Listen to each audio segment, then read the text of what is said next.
ಜಯ ರಾಘವೇಂದ್ರಾಯ ಸತ್ಯಧರ್ಮರತಾಯ ಚ ಭಜತಾಂ ಕಲ್ಪವೃಕ್ಷಾಯ ನಮತಾಂ ಕಾಮಧೇನವೇ. ಸಮಸ್ತ ಕನ್ನಡ ವೀಕ್ಷಕರಿಗೆ ನಮಸ್ಕಾರ.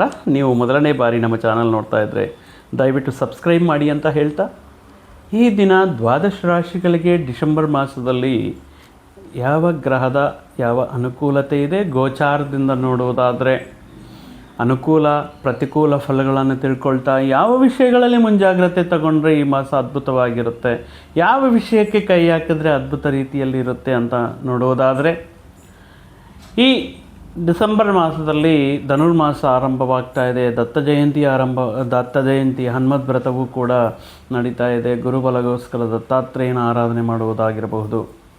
ಅದೇ ರೀತಿ ಯಾರಾದರೂ ನಿಮ್ಮ ಜೀವನದಲ್ಲಿ ವಿವಾಹ ಲೇಟ್ ಆಗ್ತಾ ಇದೆ ಅಥವಾ ವೈವಾಹಿಕ ಜೀವನದಲ್ಲಿ ಸಮಸ್ಯೆ ಇದೆ, ಕುಜನ ಅನುಕೂಲತೆ ಇಲ್ಲ, ವಿಪರೀತವಾಗಿರುವಂತಹ ಕೋಪ ಆವೇಶ ಅನರ್ಥಗಳಿಂದ ಸಮಸ್ಯೆಗಳು ಬರ್ತಾ ಇದೆ ಅನ್ನುವಂತಹ ವ್ಯಕ್ತಿಗಳು 26 ನವೆಂಬರ್ದಂದು ಸುಬ್ರಹ್ಮಣ್ಯ ಷಷ್ಠಿ ನಡೆಯಲಿದೆ.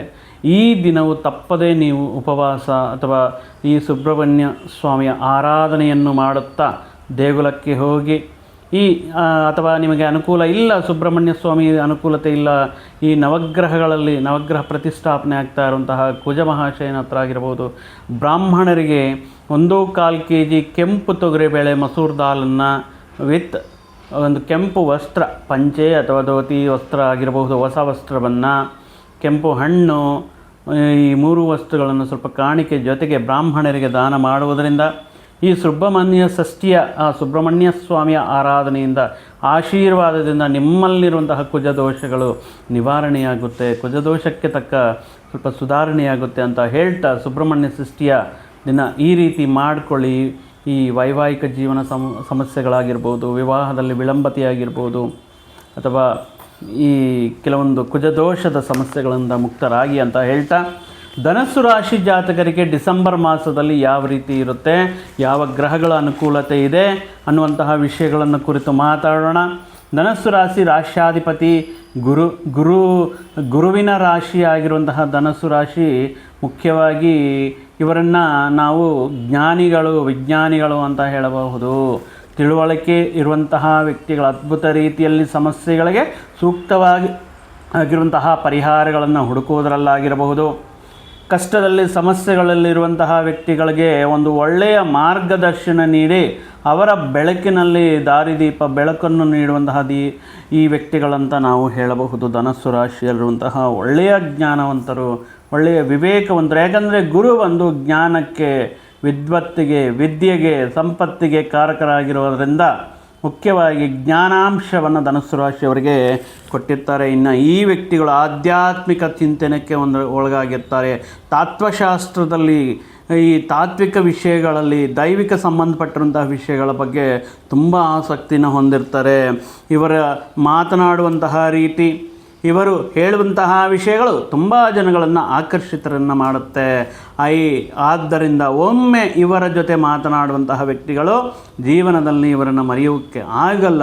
ಅಷ್ಟು ಅದ್ಭುತ ರೀತಿಯಲ್ಲಿ ಇವರ ಮಾತಿನ ಆಕರ್ಷಣೆ ಆಗಿರ್ಬೋದು, ಹೇಳುವಂತಹ ವಿಷಯಗಳಲ್ಲಿ ಜ್ಞಾನ ತುಂಬಿರುವುದಾಗಿರಬಹುದು, ಒಳ್ಳೆಯ ಮಾರ್ಗವನ್ನು ನಿರ್ದೇಶನ ಮಾಡುವುದಾಗಿರಬಹುದು, ಅದು ಧನಸ್ಸು ರಾಶಿಯವರಿಗೆ ಆಗಿರುತ್ತೆ. ಇನ್ನು ಜೀವನದಲ್ಲಿ ಒಂದು ಗುರಿಯನ್ನಿಟ್ಟುಕೊಂಡು ತದೇಕ ದೃಷ್ಟಿಯಿಂದ ಯಾವುದೇ ಆಕರ್ಷಣೆಗಳಿಗೆ, ಯಾವುದೇ ಆತಂಕಗಳು ಇಲ್ಲದೆ, ವಿಘ್ನಗಳಿಲ್ಲದೆ ಆ ಗುರಿಯಲ್ಲಿ ತಮ್ಮನ್ನು ತಾವು ತೊಡಗಿಸಿಕೊಂಡು ಅದ್ಭುತ ರೀತಿಯಲ್ಲಿ ಯಶಸ್ಸು ಆಗ್ತಾರೆ, ತಮ್ಮ ಕನಸುಗಳನ್ನು ನೆರವೇರಿಸ್ಕೊಳ್ತಾರೆ.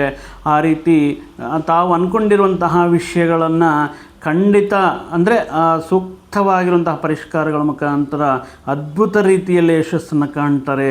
ಯಾವಾಗಲೂ ಕೂಡ ಬೇರೆ ವಿಷಯಗಳ ಬಗ್ಗೆ ಇನ್ವಾಲ್ವ್ ಆಗಲ್ಲ. ಅವ್ರು ಏನು ಅಂದ್ಕೊಂಡಿದ್ರು ಆ ವಿಷಯಗಳ ಗುರಿ ಸಾಧನೆ ಬಗ್ಗೆ ಯಾವಾಗಲೂ ಹೋರಾಡ್ತಾ ಇರ್ತಾರೆ. ಮುಖ್ಯವಾಗಿ ಕುಟುಂಬ ಅಂದ್ರೂ, ಕುಟುಂಬ ಸದಸ್ಯರಂದ್ರೂ ಕೌಟುಂಬಿಕ ನೈತಿಕ ಮೌಲ್ಯಗಳಿಗೆ ಜಾಸ್ತಿ ಬೆಲೆ ಕೊಡ್ತಾರೆ. ಕೌಟುಂಬಿಕ ವಿಷಯಗಳ ಬಗ್ಗೆ, ಈ ಕೌಟುಂಬಿಕ ವ್ಯವಸ್ಥೆ ಬಗ್ಗೆ ಉತ್ತಮ ರೀತಿಯಲ್ಲಿ ಇವರು ಹೊಂದಾಣಿಕೆ ಮಾಡ್ಕೊಂಡು ಹೋಗ್ತಾ ಇರ್ತಾರೆ. ಈಗ ಒಟ್ಟು ತುಂಬು ಕುಟುಂಬಗಳಿರುತ್ತೆ ಅಂದರೆ ಆ ಮನೆಯ ಯಜಮಾನಿ ಧನಸ್ಸು ರಾಶಿಯವರಿರ್ತಾರೆ. ಯಾಕಂದರೆ ಒಳ್ಳೆಯ ಮಾರ್ಗದರ್ಶನ, ತಾಳ್ಮೆ ಇತ್ಯಾದಿ ವಿಷಯಗಳಲ್ಲಿ ಧನಸ್ಸು ರಾಶಿಯವರಿಗೆ ಅದ್ಭುತರಾಗಿರುತ್ತೆ. ಆದರೆ ಇವರಲ್ಲಿ ಬದಲಾಯಿಸ್ಕೊಳ್ಳುವಂತಹ ಒಂದೇ ಒಂದು ವಿಷಯ ಏನಂದರೆ ಇವರಿಗೆ ಬರುವಂತಹ ಸಂಗಾತಿ ಡಾಮಿನೇಟಿಂಗ್ ನೇಚರ್ ಅಥವಾ ನಿಯಂತ್ರಣೆ ಮಾಡುವಂತಹ ರೀತಿಯಲ್ಲಿ ಇರಬಾರದು. ಬರುವಂತಹ ಸಂಗಾತಿ ಇವರನ್ನು ಡಾಮಿನೇಟ್ ಮಾಡೋದು ಅಥವಾ ಇವರ ಕೆಲವೊಂದು ವಿಷಯಗಳಲ್ಲಿ ಅಡ್ಡಿ ಹೇಳೋದು, ಇನ್ವಾಲ್ವ್ ಆಗೋದು, ದಬ್ಬಾಳಿಕೆ ಮಾಡೋದು ಇತ್ಯಾದಿ ವಿಷಯಗಳನ್ನು ಈ ವ್ಯಕ್ತಿಗಳು ಸಹಿಸ್ಕೊಳ್ಳೋಕ್ಕಾಗಲ್ಲ. ಇನ್ನು ಈ ರಾಶಿಯಲ್ಲಿ ಇಟ್ಟಿರುವಂತಹ ಈ ಸ್ತ್ರೀಯರಿಗೆ, ಮಹಿಳೆಯರಿಗೆ ಯಾವಾಗಲೂ ಏನೋ ಮನಸ್ಸಿನಲ್ಲಿ ಒಂದು ಆತಂಕ, ಗೊಂದಲ ಇರುತ್ತೆ. ಯಾವಾಗಲೂ ಒಂಥರ ಫ್ರಸ್ಟ್ರೇಷನ್ ಅನ್ಬೋದು, ಯಾವಾಗಲೂ ಒಂಥರ ಅಸಮಾಧಾನ ಆಗಿರ್ಬೋದು.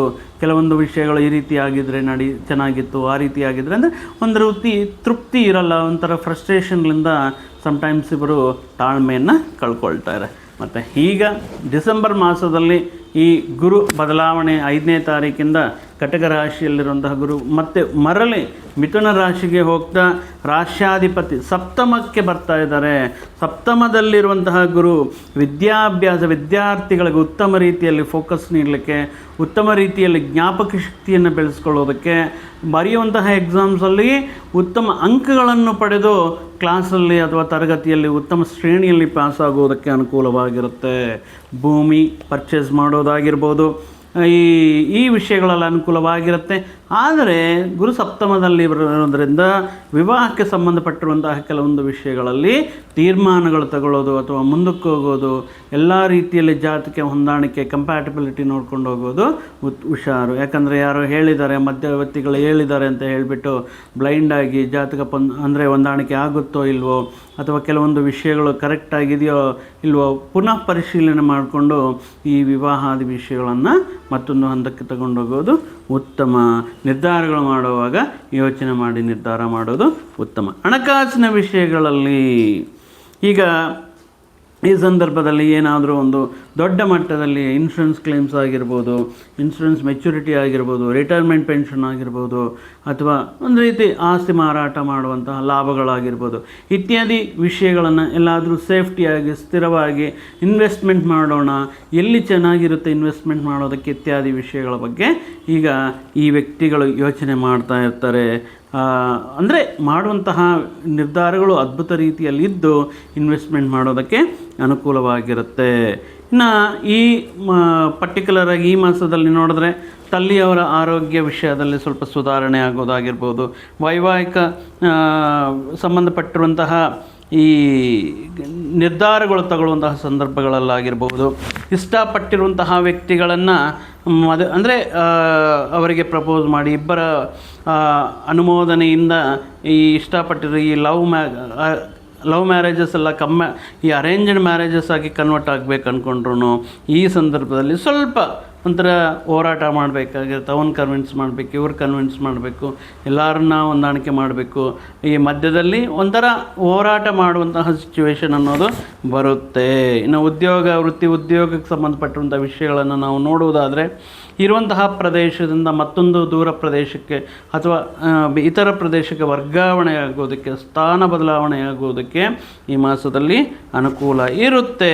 ಇನ್ನು ವ್ಯಯಾಧಿಪತಿ 12ನೇ ಮನೆಗೆ ಸ್ಥಾನಕ್ಕೆ ಅಧಿಪತಿಯಾಗಿರುವಂತಹ ವ್ಯಯಾಧಿಪತಿ ಈ ಸಂದರ್ಭದಲ್ಲಿ ಇನ್ವೆಸ್ಟ್ಮೆಂಟ್ ಮಾಡಬೇಕು, ಹೂಡಿಕೆಗಳಿಗೋಸ್ಕರ ಪ್ರಯತ್ನ ಮಾಡ್ತಾ ಇದ್ದೀರಾ, ಯಾರಾದರೂ ಒಬ್ಬ ಒಳ್ಳೆ ಇನ್ವೆಸ್ಟರ್ ಬಂದರೂ ಇನ್ವೆಸ್ಟ್ಮೆಂಟ್ ಮಾಡಿದ್ರೆ ಚೆನ್ನಾಗಿರುತ್ತೆ, ವ್ಯಾಪಾರವನ್ನು ವಿಸ್ತರಣೆ ಮಾಡಬೇಕು ಅನ್ನುವಂತಹ ವಿಷಯಗಳಲ್ಲಿ ಈ ಸಂದರ್ಭದಲ್ಲಿ ಉತ್ತಮ ರೀತಿಯಲ್ಲಿ ಹೊಸ ಇನ್ವೆಸ್ಟರ್ಸು, ಹೂಡಿಕೆದಾರರು ಸಿಗೋಕ್ಕೆ ಚಾನ್ಸಸ್ ಇರುತ್ತೆ. ಅಂದರೆ ಕೆಲವೊಂದು ತಿಂಗಳ ಮೇಲೆ ಮತ್ತೆ ಒಂದು ರೀತಿ ಡೆವಲಪ್ ಆಗಬೇಕು. ಧನುಸ್ಸು ರಾಶಿ ಜಾತಕರಿಗೆ ಒಂಥರ ಇಂಪ್ರೂವ್ಮೆಂಟ್ ಇದೆ, ಒಂಥರ ಅದ್ಭುತ ರೀತಿಯಲ್ಲಿ ಅವಕಾಶಗಳು ಬರುವುದಾಗಿರ್ಬೋದು, ಅದೃಷ್ಟ ಮರಳಿ ಬರೋದಕ್ಕೆ ಈ ಮಾಸದಲ್ಲಿ ಅನುಕೂಲ ಇದೆ. ಯಾಕಂದರೆ ಕಳೆದಂತಹ ಕೆಲವು ದಿನಗಳಿಂದ ಅಷ್ಟಮ ಸ್ಥಾನದಲ್ಲಿರುವಂತಹ ರಾಹು ಇವರಿಗೆ ಕೆಲವೊಂದು ವಿಷಯಗಳಲ್ಲಿ ಆತಂಕಗಳು ಸೃಷ್ಟಿ ಮಾಡ್ತಾ ಇದ್ದಾರೆ. ಅಷ್ಟಮ ರಾಹು ಕೆಲವೊಂದು ವೃತ್ತಿ ವಿಷಯಗಳಲ್ಲಾಗಿರ್ಬೋದು, ಪ್ರಯಾಣಗಳಲ್ಲಾಗಿರ್ಬೋದು, ಮುಖ್ಯವಾದ ನಿರ್ಧಾರಗಳು ತಗೊಳ್ಳುವಂತಹ ಸಂದರ್ಭಗಳಲ್ಲಾಗಿರ್ಬೋದು ಕೆಲವೊಂದು ಆತಂಕಗಳು ಕೆಲವೊಂದು ಸಂಕಷ್ಟಗಳನ್ನು ನೋಡ್ತಾ ಇದ್ದಾರೆ. ಡಿಸೆಂಬರ್ 5ರವರೆಗೂ 6ನೇ ಮನೆಯಲ್ಲಿ ಗುರು ಯೋಗಕಾರಕ ಇರಲ್ಲ. ರಾಶ್ಯಾಧಿಪತಿ ಆದ್ರೂ ಋಣರೋಗ ಶತ್ರುಸ್ಥಾನವಾಗಿರುವಂಥ ಷಷ್ಠ ಸ್ಥಾನದಲ್ಲಿರುವಂತಹ ಗುರು ಇಷ್ಟು ಫಲಗಳು ಕೊಡಲಿಲ್ಲ. ಬಟ್ 5ರ ನಂತರ ನೋಡುವುದಾದರೆ ಸಪ್ತಮಕ್ಕೆ ಸಂಚಾರ ಮಾಡ್ತಾ ಇದ್ದಾರೆ. ಸಪ್ತಮ ಸ್ಥಾನ, ಸೊ ಈ ಸಪ್ತಮ ಸ್ಥಾನ ಮತ್ತು ಏಕಾದಶ ಸ್ಥಾನ, ಭಾಗ್ಯಸ್ಥಾನ, ದ್ವಿತೀಯ ಸ್ಥಾನ, ಈ ಸ್ಥಾನಗಳೆಲ್ಲವೂ ಕೂಡ ಅನುಕೂಲವಾಗಿರೋದ್ರಿಂದ ಈ ಗುರು ಅನುಕೂಲವಾಗಿ 5ನೇ ತಾರೀಕಿಂದ ಈ ವಿವಾಹಾದಿ ಶುಭ ಕಾರ್ಯಗಳಾಗಿರ್ಬೋದು, ವಿದ್ಯಾಭ್ಯಾಸಕ್ಕೆ ಸಂಬಂಧಪಟ್ಟಿರುವಂತಹ ವಿಷಯಗಳಾಗಿರ್ಬೋದು, ರಿಟೈರ್ಮೆಂಟ್ ವ್ಯಕ್ತಿಗಳು ಪ್ರಶಾಂತವಾಗಿರುವಂತಹ ಜೀವನವನ್ನು, ಆರೋಗ್ಯದಾಯಕವಾಗಿರುವಂತಹ ಜೀವನವನ್ನು ಕಳೆಯೋದಕ್ಕೆ ಈ ಮಾಸ 5ನೇ ತಾರೀಕಿಂದ ಅನುಕೂಲವಾಗಿರುತ್ತೆ.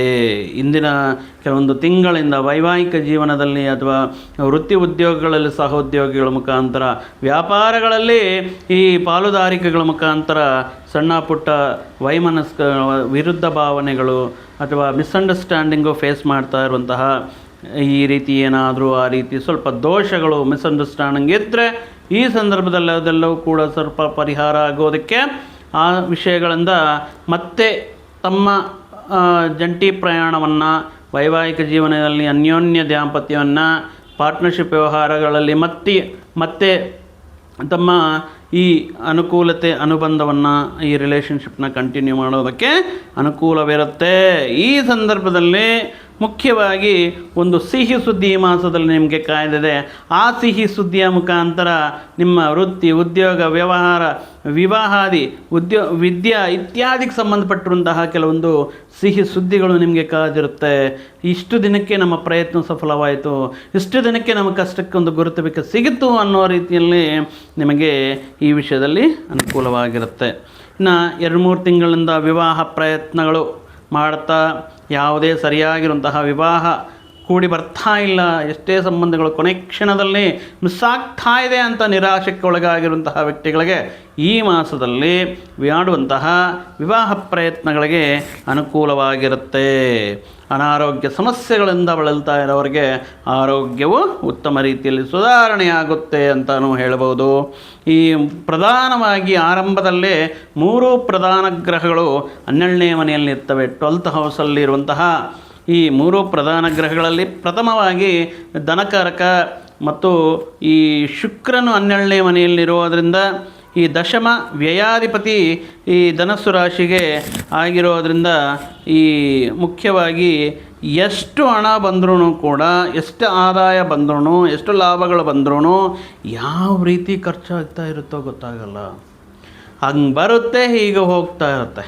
ಸೊ ಅದು ಬೇರೆ ಬೇರೆ ವಿಷಯಗಳಿಗೆ, ವಿಲಾಸಮಯ ಜೀವನಕ್ಕಾಗಿರ್ಬೋದು, ಎಂಟರ್ಟೈನ್ಮೆಂಟ್ಗಾಗಿರ್ಬೋದು, ವ್ಯವಹಾರ ಯಾತ್ರೆಗಳಾಗಿರ್ಬೋದು, ಮನೆಯಲ್ಲಿ ಏನಾದರೂ ಒಂದು ಶುಭಾರಂಭ, ಬರ್ತ್ಡೇ ಇತ್ಯಾದಿ ಫಂಕ್ಷನ್ಗಳಾಗಿರಬಹುದು, ಉತ್ತಮ ರೀತಿಯಲ್ಲಿ ಅಧಿಕವಾಗಿ ಖರ್ಚಾಗುವಂತಹ ಒಂದು ವಿಲಾಸಮಯ ಜೀವನ, ಲಾವಿಶ್ ಲೈಫ್ ಮತ್ತು ಎಂಟರ್ಟೈನ್ಮೆಂಟ್ಗೋಸ್ಕರ ಆಗಿರ್ಬೋದು. ಮುಖ್ಯವಾಗಿ ನಿಮ್ಮ ಮನೆಯಲ್ಲಿ ನಿಮ್ಮ ಸಂಗಾತಿಯ ಏನಾದರೂ ಬೇಕಾಗಿರುವಂತಹ ಒಡವೆ ಇತ್ಯಾದಿ ವಿಷಯಗಳ, ಅವರ ಚಿಕ್ಕ ಚಿಕ್ಕ ಬೈಕ್ಗಳನ್ನು ತೀರಿಸೋಕ್ಕಾಗಿರಬಹುದು, ನಿಮ್ಮ ಮಕ್ಕಳ ವಿದ್ಯಾಭ್ಯಾಸಕ್ಕಾಗಿರಬಹುದು, ನಿಮ್ಮ ಮಕ್ಕಳಿಗೆ ಏನಾದರೂ ಮಾಡಿಸ್ಬೇಕು, ಒಂದು ಗೋಲ್ಡ್ ಇಷ್ಟು ಮಾಡಿಸ್ಕೊಳ್ಳೋಣ ಅನ್ನುವಂತಹ ವಿಷಯಗಳಾಗಿರ್ಬೋದು.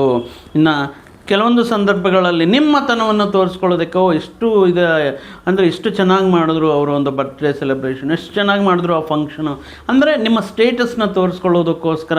ಶುಕ್ರ ಅಂದರೆ ವಿಲಾಸಮಯ ಜೀವನಕ್ಕೆ ಅಧಿಪತಿಯಾಗಿರೋದ್ರಿಂದ ಈ ಸಂದರ್ಭದಲ್ಲಿ ದುಂದು ವೆಚ್ಚಗಳು, ಅನಾವಶ್ಯಕ ವೆಚ್ಚಗಳು, ಆದಾಯಕ್ಕೆ ಮೀರಿ ಮಾಡುವಂತಹ ಖರ್ಚುಗಳು ಅಧಿಕವಾಗಿರುತ್ತೆ. ವಾಹನಗಳ ಮೇಲೆ ಅಥವಾ ವಾಹನ ಬದಲಾಯಿಸೋದು, ಮನೆಗೆ ಬೇಕಾಗಿರುವಂತಹ ಹೊಸ ನೂತನ ಸಾಮಗ್ರಿಯನ್ನು ತೆಗೆದುಕೊಳ್ಳೋದಾಗಿರ್ಬೋದು, ಸುಂದರವಾಗಿ ಅಲಂಕಾರ ಮಾಡಬೇಕಾಗಿರುವಂಥ ಅಲಂಕಾರ ಸಾಮಗ್ರಿ ಆಗಿರ್ಬೋದು ಇತ್ಯಾದಿ ವಿಷಯಗಳು ಪ್ರತಿಯೊಂದು ಈ ಸಂದರ್ಭದಲ್ಲಿ ಈ ಬರುವಂತಹ ಆದಾಯವನ್ನು ಜಾಸ್ತಿ ಈ ವಿಷಯಗಳ ಮೇಲೆ ಖರ್ಚು ಮಾಡೋದಾಗುತ್ತೆ. ಇನ್ನು ಸ್ತ್ರೀಯರಾದರೆ ಸೌಂದರ್ಯ ಸಾಧನಗಳಾಗಿರ್ಬೋದು, ಈ ಸೌಂದರ್ಯ ಉಪಕರಣಗಳಾಗಿರ್ಬೋದು, ಸೌಂದರ್ಯವನ್ನು ಹೆಚ್ಚಿಸಿಕೊಳ್ಳಲು ಈ ಕಾಸ್ಮೆಟಿಕ್ಸ್ ಮೇಲೆ, ಜ್ಯುವೆಲರೀಸ್ ಮೇಲೆ, ಬಟ್ಟೆಗಳ ಮೇಲೆ ಜಾಸ್ತಿ ಖರ್ಚಾಗಲಿಕ್ಕೆ ಚಾನ್ಸಸ್ ಇರುತ್ತೆ. ಈ ಸಂದರ್ಭದಲ್ಲಿ ಲೋನ್ ಕೂಡ ಅಂದರೆ ಸಾಲಗಳು ಕೂಡ ತುಂಬ ಸುಲಭವಾಗಿ ಸಿಗ್ತಾ ಇರುತ್ತೆ. ಎಷ್ಟೇ ಬೆಳೆ ಬಾಳುವಂತಹ ವಸ್ತು ಪಡಿಬೇಕು ಅಂದ್ಕೊಂಡ್ರು, ಅದ್ರ ಯಾಕೆ ಇವಾಗ ಬೇಡ, ಈ ಟೈಮಲ್ಲಿ ಬೇಡ ಅಂದ್ಕೊಂಡ್ರು ಕೂಡ ಪರವಾಗಿಲ್ಲ ನಾನು ಕ್ರೆಡಿಟ್ ಕಾರ್ಡ್ ಕೊಡ್ತೀನಿ, ನೀನು EMIಯಲ್ಲಿ ಪೇಮೆಂಟ್ ಮಾಡ್ಕೋ ಅನ್ನುವ ರೀತಿಯಲ್ಲಿ ಕೆಲವೊಂದು ವ್ಯಕ್ತಿಗಳ ಸಹಕಾರ ನೀಡೋದ್ರಿಂದ, ಅಂದರೆ ಯಾವುದೋ ಒಂದು ರೀತಿಯಲ್ಲಿ ನಿಮಗೆ ಅನುಕೂಲವಾಗಿ ಆ ವಸ್ತುವನ್ನು ನಿಮ್ಮದಾಗಿಸ್ಕೊಳ್ಳೋದಕ್ಕೆ ಶುಕ್ರನು ಅನುಕೂಲವಾಗಿರುತ್ತೆ. ಯಾವುದೋ ಒಂದು ರೀತಿಯಿಂದ ಯಾರೋ ಮುಖಾಂತರ ಈ ವಿಷಯಗಳಲ್ಲಿ ನೀವು ಆ ವಸ್ತುಗಳನ್ನು ನಿಮ್ಮದಾಗಿಸ್ಕೊಳ್ತಾ ಇರ್ತೀರ. ಇನ್ನು ವಿವಾಹಾದಿ ಶುಭ ವಿಷಯಗಳಾಗಿರ್ಬೋದು, ಸಮಾರಂಭಗಳಾಗಿರ್ಬೋದು, ಪುಣ್ಯ ಕಾರ್ಯಗಳಾಗಿರ್ಬೋದು, ಬಂಧು ಮಿತ್ರರೊಡನೆ ಈ ಮಾಸದಲ್ಲಿ ಕೂಡಿ ಅವರೊಂದಿಗೆ ಆನಂದವಾಗಿ ಕಳೆಯೋದಕ್ಕೆ ಅನುಕೂಲವಾಗಿರುತ್ತೆ. ಸೊ ಒಟ್ಟಾಗಿ ಶುಕ್ರನಿಂದ ಅಧಿಕವಾಗಿರುವಂತಹ ಶಕ್ತಿಗೆ ಮೀರಿ ಖರ್ಚು ಮಾಡುವಂತಹ ವಿಷಯಗಳಿದ್ರೂ ಕೂಡ ಈ ಸಂದರ್ಭದಲ್ಲಿ ಧನಸ್ಸು ರಾಶಿಯವರಿಗೆ ಕೆಲವೊಂದು ಅಂದರೆ ಉತ್ತಮ ರೀತಿಯಲ್ಲಿ ಅನುಕೂಲ ಫಲ ಅನ್ನೋದು ಇರುತ್ತೆ. ಸೊ ಆದರೆ ಲಗ್ನದಲ್ಲಿ ಕುಜ ಇರೋದರಿಂದ ಕುಜನ ಶಾಂತಿಗೋಸ್ಕರ ಈ ಪ್ರತಿ ಮಂಗಳವಾರ ಸುಬ್ರಹ್ಮಣ್ಯ ಸ್ವಾಮಿಯ ಆರಾಧನೆಯನ್ನು ಮಾಡುತ್ತಾ ನಾಳೆ 26ನೇ ತಾರೀಕು ಬರುವಂತಹ ಸುಬ್ರಹ್ಮಣ್ಯ ಷಷ್ಠಿಯಂದು ಸುಬ್ರಹ್ಮಣ್ಯನ ಅನುಗ್ರಹಕ್ಕೋಸ್ಕರ ಪರಿಹಾರಗಳನ್ನು ಮಾಡುತ್ತಾ ಈ ಮಾಸ ನಿಮ್ಮದಾಗಿಸಿಕೊಳ್ಳಿ. ಗುರು ಒಳ್ಳೆಯ ರೀತಿಯಲ್ಲಿ ಸಪ್ತಮ ಭಾವದಲ್ಲಿ ಅನುಕೂಲ ಫಲಗಳು ನೀಡ್ತಾ ಇದ್ದಾನೆ ಅಂತ ಹೇಳ್ತಾ ಮತ್ತೊಂದು ವಿಡಿಯೋ ಜೊತೆಗೆ ಮತ್ತೊಂದು ಆಸಕ್ತಿಕರ ವಿಷಯದ ಜೊತೆಗೆ ನಿಮ್ಮ ಮುಂದೆ ಮತ್ತೆ ಬರ್ತೀವಿ. ಅಲ್ಲಿಯವರೆಗೂ ಸರ್ವೇ ಜನಾಂ ಸುಖಿನೋ ಭವಂತು, ಸಮಸ್ತ ಸನ್ಮಂಗಳಾನಿ ಭವಂತು. ಜೈ ಶ್ರೀರಾಮ್.